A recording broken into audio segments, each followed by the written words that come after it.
score an exemption or I'm going to have 50 plus and कोई tension नहीं है, ये अटेम्प्ट तो अब निकल जाएगा. It used to happen कि रिजल्ट के दिन वही सब्जेक्ट, वही लॉ या वही ऑडिट मेरे को लेकर आता था. Hello future chartered accountants. My name is Sia Aishwarya Jaju and we have been recently uploading videos relating to strategies in the last few days for your exam preparations, mistakes to avoid, etc. So today we are going to share a very detailed insight on how you can study your theory subjects. So उसके पहले before I start I would like to share one thing with you. A pain point of my CA journey was theory subject. पढ़ना बहुत अच्छा लगता था पर याद नहीं रहता था, वो सबसे बड़ा प्रॉब्लम था मेरा.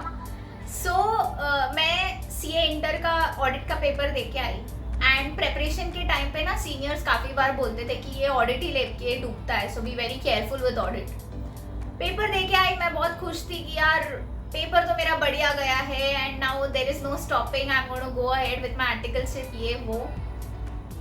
जिस दिन रिजल्ट आया it was just the opposite scenario.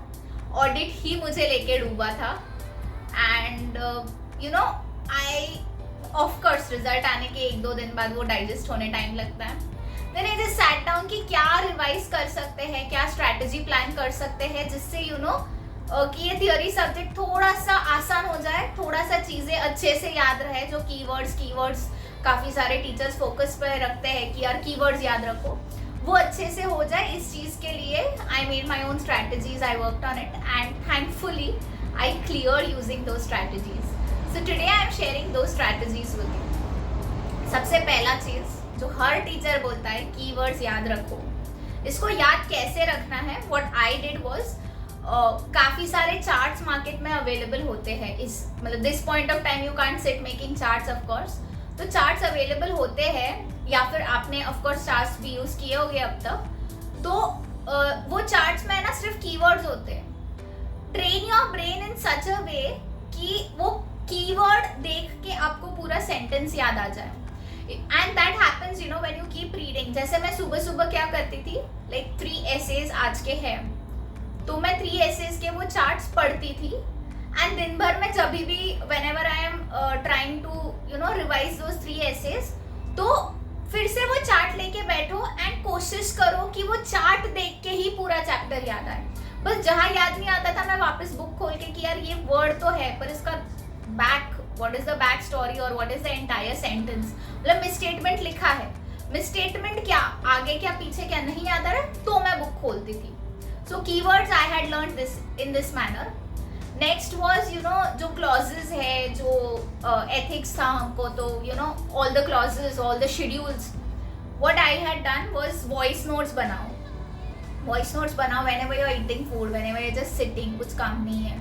या फिर व्हेन एक पॉइंट ऑफ टाइम आता है पढ़ना है पर पढ़ नहीं पा रहा हूँ, मतलब I want to sit to study but नहीं हो पा रहा है. Somehow my brain is tired और समहाउ मेरा मन ऐसे वो बैठ के सम सॉल्व करने का नहीं है. सुनते रहो, वो वॉइस नोट सुनते रहो, आपको एग्जाम में याद आएगा, ट्रस्ट मी याद आएगा आपको.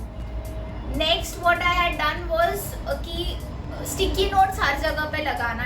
कि suppose I have studied once chapter today, तो उसके जो इम्पोर्टेंट वर्ड्स है मैं लगा के रख देती सामने.